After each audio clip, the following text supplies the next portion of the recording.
Рим мемлекеті өз тарихын республика формасында бастады, бірақ дамудың шырқау шегіне империя бола тұра жетті.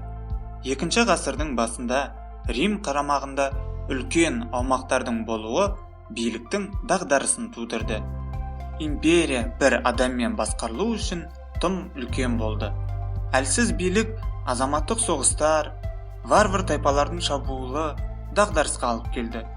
293 жылы Римді құтқару үшін мемлекетті жеке басқарылатын 4 аймаққа бөлу ұсынылды. Бұл өзгеріс аз уақытқа ғана өз нәтижесін берді. Себебі 4 император бір-бірімен үнемі бәсекеге түсіп, азаматтық соғыс жағдайында болды.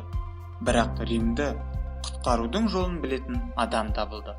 Оның есімі Константин болды. Деректерге сүйенсек, Константиннің анасы қарапайым грек әйелі болды. Есесіне әкесі Римді басқарған 4 императордың бірі болды.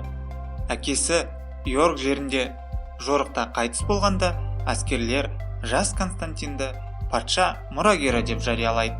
Осыдан кейін ол Рим империясының батыс бөлігін билей бастайды. Рим қаласында жеңімпаздың құрметіне мүсін, ескерткіштер салу дәстүрі болды. Константин өз жеңістерінің құрметіне әлі күнге дейін сақталған триумфалды арка салдырды. 314 жылы Батыс Рим Константиннің қолында болса, Шығыс Рим империясы император Лицинийдің басқаруында болды.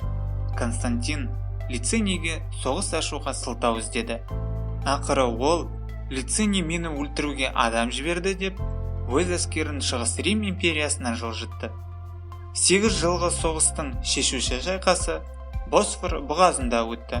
Аңыз бойынша Константин әскерлеріне жеңіске жету үшін өз қалқандарына христиан кресін салуға бұйырды. Константин жеңіске жетіп, Рим империясын жалғыз өзі билей бастады.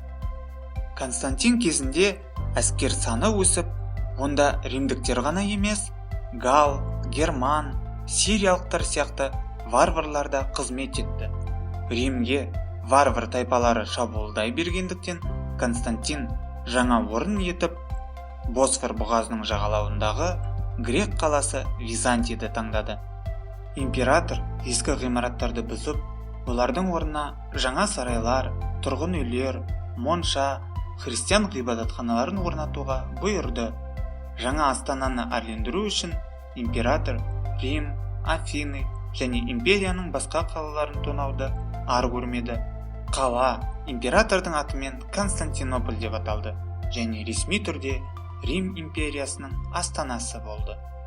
Сондықтан Константин біздің заманымыздың 313 жылы христиандарға ғибадатханалар ашып, ашық түрде сыйынуға рұқсат беретін жарлық шығарды. Христиандардың қуғындауы тоқтап, олар енді императорға қолдау көрсететін болды. Рим империясында қираған пұтқа табынатын ғибадатханалардың орнына барлық жерде христиан шіркеулері соғыла бастады. Христиандық мемлекеттік дін мәртебесіне ие болып, Рим империясы христиандық мемлекетке айналды. Шіркеу Константинді ұлы деп танып, оны әулиелер қатарына енгізді. Достар, видеоға лайк басып, каналға жазылуды ұмытпаңыз.